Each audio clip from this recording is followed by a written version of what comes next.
Ooh, speed stride. There it is. What's my movement speed? 145. Dude, look at my movement speed, guys. We're in maps. Like, look at this.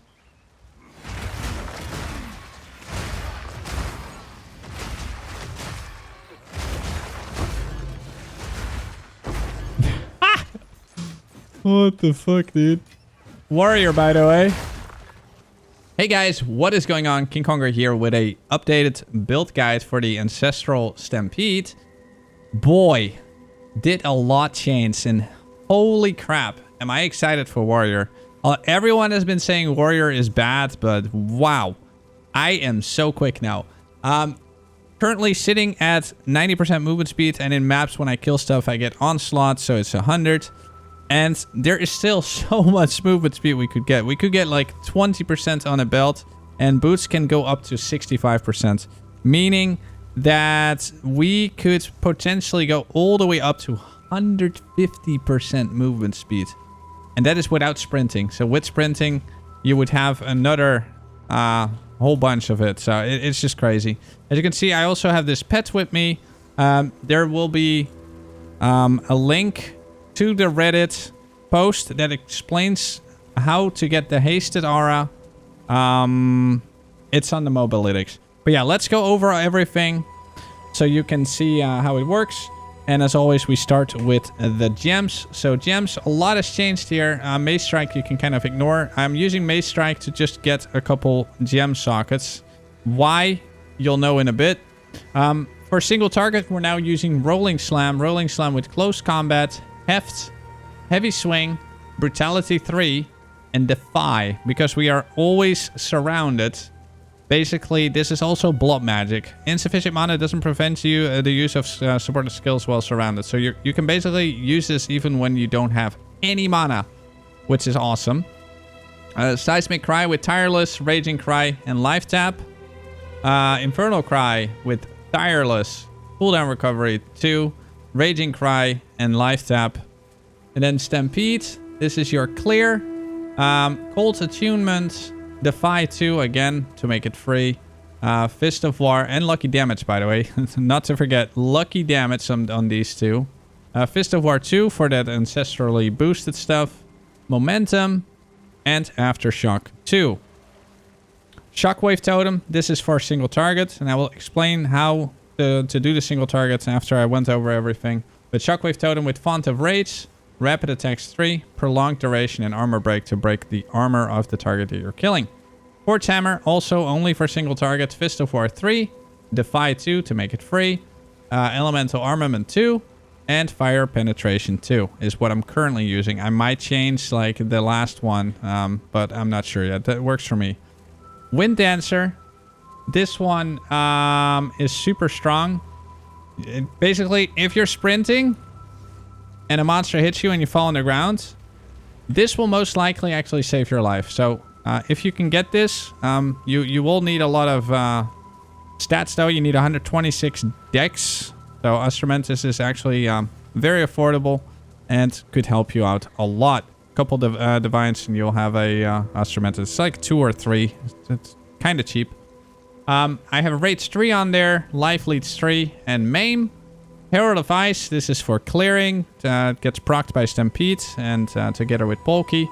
So Herald of Ice with Overreach because you cannot miss, so it's just big AoE. Cold Attunement, Elemental Armament 2, Elemental Focus, and Frozen Spite is what I use. This is a little bit experimental right now. I'm not sure if it does much. I might actually switch it out. So you use whatever you want to use here. Currently, I'm using Frozen Spite. Time of Needs. This is basically whenever there's a map that has temporal change, for example. Every so few seconds, it basically cleanses you from any curses and elemental ailments. On this one, I have Compressed Duration, and that's it. A companion, I have Flesh Pierce, and again, my cam is in front of it. Sorry about that. Let's move that, and let's move the other thing as well. Sorry about that. So Time of Needs, as you can see. You need Flesh Pierce. There's a link on the Mobalytics to a Reddit post where you can see how you can get this. You might need a friend Or you actually even need to make a new character just to get this. But he's absolutely worth it. He gives a big fat speed haste aura. A bigger one than other haste auras. Normal haste aura is also fine though. It's like a very little difference. But you know, if you want the best, you're going to get Flesh Pierce. And with Flesh Pierce, last gasp, you can actually get rid of this. There's a different one that's better. That I couldn't afford for this video. Because I am poor right now because I'm crafting my weapon. Just put Brutus Brain on here. Minion from supported skills deal 100% less damage. But they also take no damage. So he becomes immortal. But he also does no damage. All he does is run around and give you haste. So instead of last gasp, get the Brutus Brain. And then together with Meat Shield, Minion Mastery. I don't know. You can put whatever on here. Like, it doesn't matter. So yeah, that's for the skill gems. And then for the gear, you just want to get a, as fast as possible weapon. Try to get plus skills on there and onslaught. The skills in the onslaught, if you can get something with fractured attack speed, then you can basically keep essence spamming until you have those two, and then you can start focusing on your prefixes. You want to get the constricting command. That is to get the 5 fewer enemies to be surrounded. You can also get 4, but then it will only work if you're near a monster. 5, you'll have 100% uptime on your movement speed, and I'll show you why in a bit. Instrumentus for the stats. The Anoint is Lay Siege for 50% increased damage if you're block capped. Shield, you want to get anything that has, basically a lot of block chance. And if you're able to afford it already, you can get Chernobog for another 50% increased damage if you can cap your block. Build enabling for clear is the Polky. For bosses, you can basically switch it out, because on bosses you just single target. And you don't need the Polky there. Gloves, get some attack speed, flat cold damage. Flat cold damage on rings, by the way, is really important. Maybe some life leech somewhere could be really good. Life leech is very strong, especially because you can get a jewel with instant leech. But yeah, plus skills, flat cold, attack speed, stuff like that is good. Belt, just get as much of your stats as possible to make sure that you cap all your resistances. And boots, as much movement speed as possible. And resistances and life, of course. So that's for the gear. We're not weapon swapping at all anymore. So your AoE spec is also your single target spec. I'm going to quickly go over the jewels, since that's part of the gear. So right now I have the Heart of the Well. With leech is instant. And some movement speed. And the other one, I just have 1 rage on melee hit, 3 rage when hit by an enemy. And above that, we have all the rage stuff. So we're basically always full rage, which is really nice. To quickly show you how the single target works. So before the boss spawns, you place your totem. Then you place your hammer. And then when the boss is attackable, you shout. And then you start spamming Q. But that's what you do. And you'll do a lot of damage. Once the boss is heavy stunned, you again, have your E down. You press your R. You press your T. And then you press your Q. Make sure to try and keep your shockwave totem up. I want to add life tap actually to my shockwave totem. So once I get a perfect jeweler, that last socket is going to be life tap. So I can always put it up even when I'm because you cannot put Defy on this one, as far as I'm aware. Let's actually try it. Yeah, you cannot put Defy. So on this one, I will have to add life tap. So even when I'm I can still use it.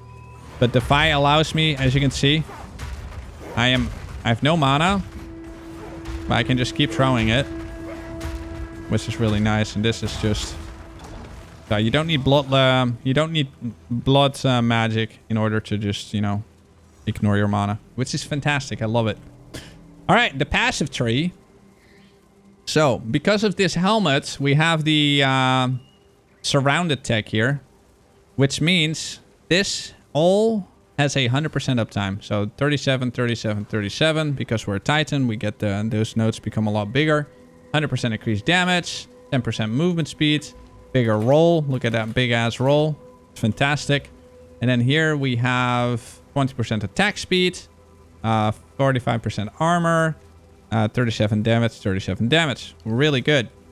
And because we have all that movement speed focus, because your stampedes, it scales of both attack speed and movement speed. So attack speed is the initial wind up, and the movement speed is how fast you make that little run. So it starts to look like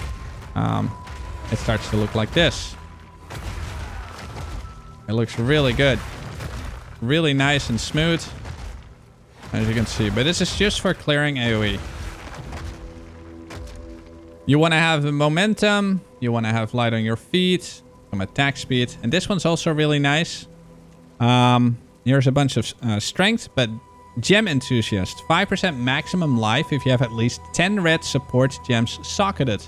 And 5% movement speed if you have 10. And this is why I mentioned. You can see at the top here, by the way, I have 27 reds, 10 green, and 5 int. So 5 blue ones. And this is why I put like a bunch of random things here, close combat and all that, just to make sure that I have that movement speed as well. Because we have Astromantis, you want to go for Jack of all trades, lots of extra damage, Giant's Blood, of course. We still have 3k health. I mean, it will go up over time as my gear gets better. Brute strength, because we have a lot of strength. Guided hand is really nice for clearing. Lots of extra ancestral boosted attacks. Aftershock chance, really important. Go for unbending. It's some life, and a stun threshold is really good. These 4 rage nodes are amazing. You'll never lose your rage ever again. You have like so long before your rage starts falling off. Aftershocks is just huge. You want to get these 2 block nodes so you can cap your block. Here, Behemoth, another 3% life and more AoE and aftershock stuff. Some impact force and area damage. Lots of AoE here. So yeah, that's basically it. Very simple. And if you're starting off, Hulking form into Earthbreaker into Mysterious Lineage. So yeah, that's the build. It's absolutely insane. I think Titan is in a good spot. Everyone was saying Warrior's bad, but I'm having more fun with the Warrior now than I ever have before. So yeah, have fun, guys. Hope this helps. If you have questions, you can find me on Twitch. And it would help the channel tremendously if you comment, like, and just interact with the video. It helps YouTube bring it out to more of the viewers. So thank you so much for your support. I'll see you in the next one.